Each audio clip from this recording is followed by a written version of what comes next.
The story Timun Mas and Buto Ijo.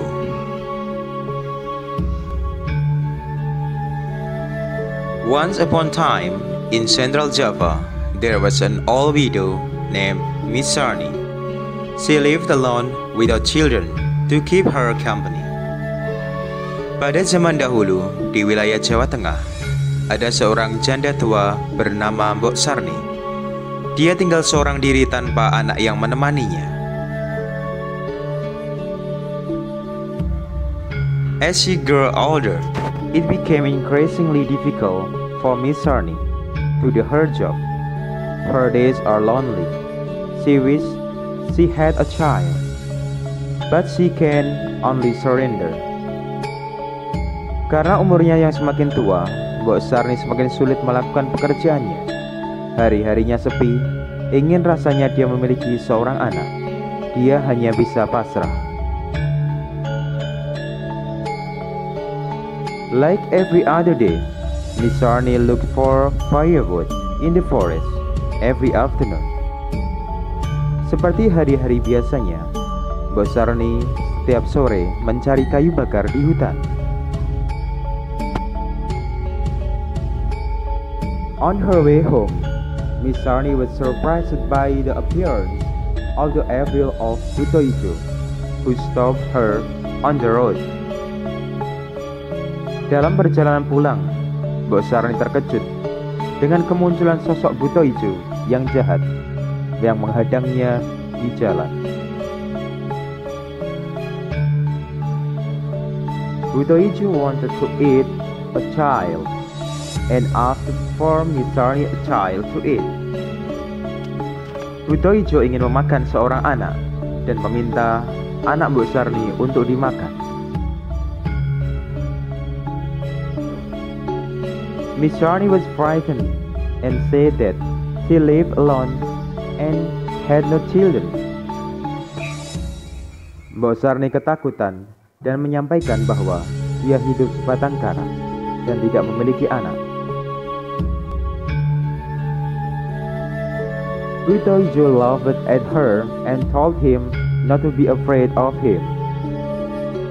Buto Ijo menertawakannya dan menyampaikan jangan takut kepadanya. Unexpectedly, Buto Ijo gave something in his hand to Miss Sarni. Tanpa diduga, Buto Ijo memberikan sesuatu di tangannya kepada Mbok Sarni. It was a cucumber seed. Buto Ijo asked to plant the seed and said in 2 weeks he would have a child, yaitu sebuah biji mentimun.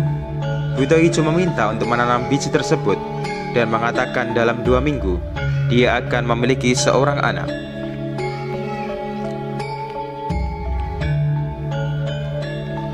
Mbok Sarni thanked Buto Ijo, but Buto Ijo gave a condition. When the child was 6 years old, he had to hand her over. Mbok Sarni mengucapkan terima kasih pada Buto Ijo. Namun Buto Ijo memberi syarat. Saat anak tersebut berusia 6 tahun, ia harus menyerahkannya. Without thinking, Miss Sarni accepted the terms and she rushed home happy. Tanpa berpikir panjang, Mbok Sarni menerima syarat tersebut dan dia bergegas pulang dengan rasa bahagia. 2 weeks had passed and the cucumber seed that Mbok Sarni had planted had borne fruit. 2 minggu telah berlalu, biji mentimun yang ditanam Mbok Sarni telah berbuah. Among the cucumbers, there was a cucumber that was yellow and shiny.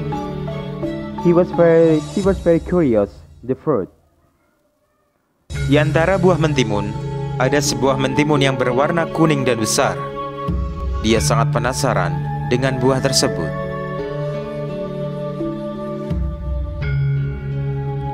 Miss Sarni picked it up and brought it home.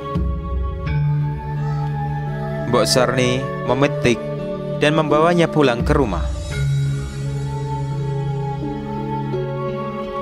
Miss Sarni brought the cucumber to the kitchen and placed it on the table. Bu Sarni membawa timun itu ke dapur dan meletakkannya di atas meja. Miss Sarni cut the cucumber with a knife very carefully. Bu Sarni membelah timun tersebut dengan pisau dengan sangat berhati-hati.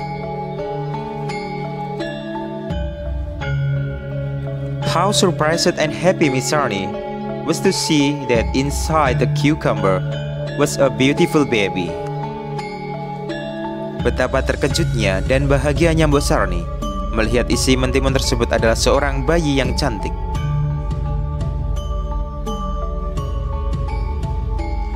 Her hope and prayer had been realized. A child who would accompany her. The baby was named Timun Mas. Harapan dan doanya selama ini terwujud. Seorang anak yang menemaninya. Seorang anak yang akan menemaninya. Bayi tersebut diberi nama Timun Mas.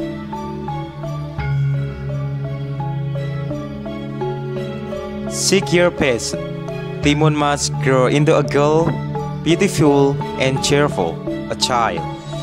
That morning, she and Miss Sarni were playing in her yard. 6 tahun berlalu, Timun Mas tumbuh menjadi anak yang cantik dan ceria. Pagi itu, dia dan Bu Sarni bermain di halaman rumahnya. Suddenly, Bu Toiju appeared to ask Bu Sarni promise and to hand over Timun Mas to him.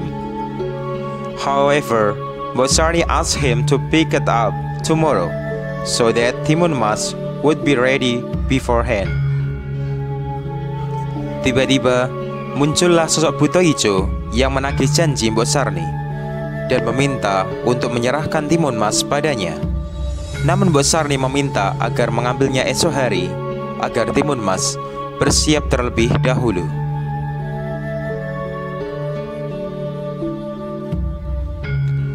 Miss Sarni asked for time until tomorrow morning. She couldn't afford to give it up her beloved daughter to Bu Toiju. Bu Sarni meminta waktu sampai besok pagi. Dia tidak sanggup menyerahkan anak kesayangannya pada Bu Toiju. Later that night, an old hermit came to her in her dream. Malam harinya, datang seorang petapa tua dalam mimpinya. He asked Timun Mas to run to the forest and bring supplies of salt, shrimp paste, cucumber seed, and needles to find the Bu Toiju. Dia meminta agar Timun Mas lari ke hutan dan membawa bekal garam, terasi, biji mentimun, dan jarum untuk melawan Bu Toiju. This dream seemed to be a reality that gave Bu Sarni instruction to free her beloved child from Bu Toiju. Mimpi ini seolah menjadi kenyataan yang memberi petunjuk pada Bu Sarni agar anak kesayangannya bebas dari Bu Toiju. Uninstructed by the old hermit, Miss Sarni gave the supplies to Timun Mas, telling him to draw the weapons one by one. Sesuai petunjuk petapa tua, Bu Sarni memberikan bekal tersebut pada Timun Mas. Dia berpesan agar melempar senjata tersebut satu persatu.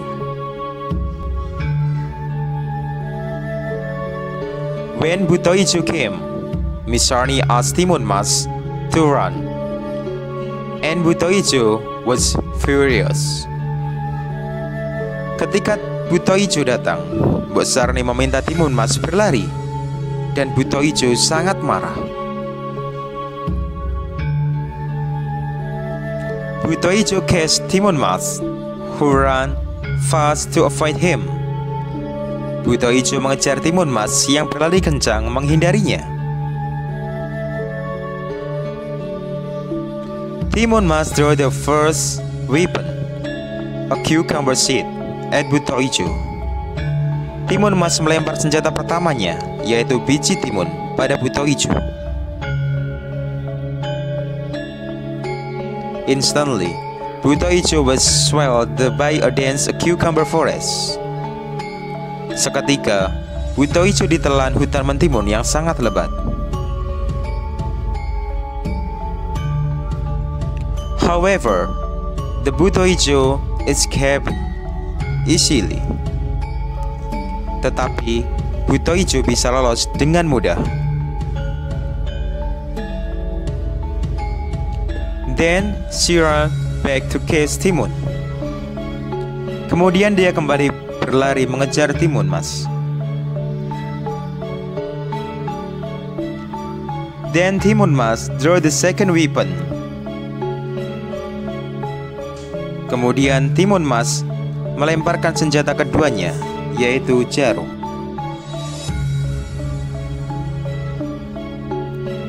Instantly, Buto Ijo was impaled by the dense bamboo forest on his body. Seketika, Buto Ijo tertusuk oleh lebatnya hutan bambu di tubuhnya.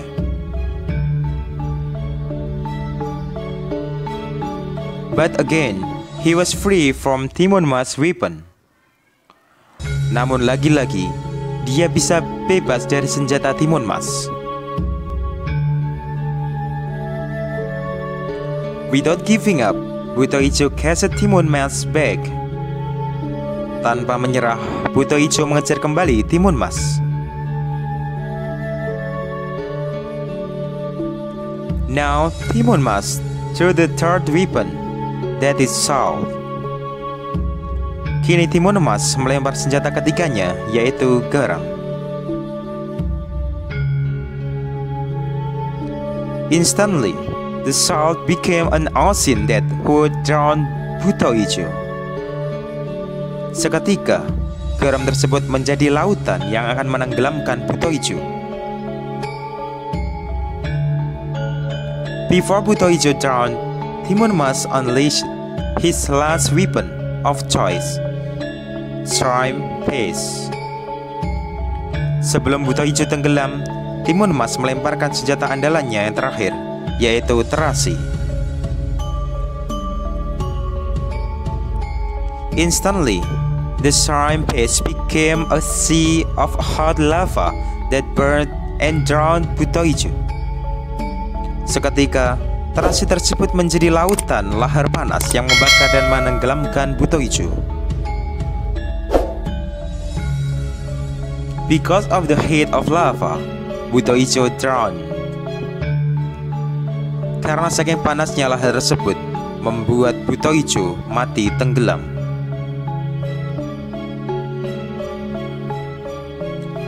Miss Sarni was very happy to saw Buto Ijo no longer bothering her. Bos Sarni sangat bahagia melihat Buto Ijo tidak lagi mengganggunya. The child she loves will not be taken and hurt by Buto Ijo. Anak yang dia sayangi tidak akan diambil dan disakiti oleh Buto Ijo.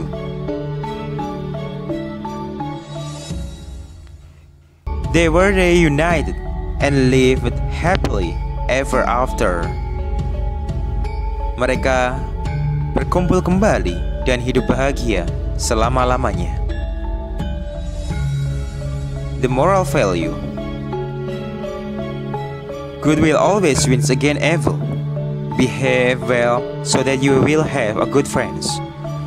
Pesan moralnya, kebaikan akan selalu menang melawan kejahatan. Berperilakulah yang baik agar mendapatkan teman-teman yang baik pula.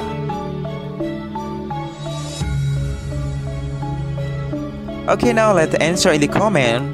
Where is the story of Timon Mas located? Baik teman-teman, coba dijawab pertanyaan ini. Di manakah cerita Timon Mas berasal? Silahkan ditulis di kolom komentar ya. Jangan lupa like, subscribe, and comment agar kalian tidak ketinggalan cerita-cerita selanjutnya. Bye-bye.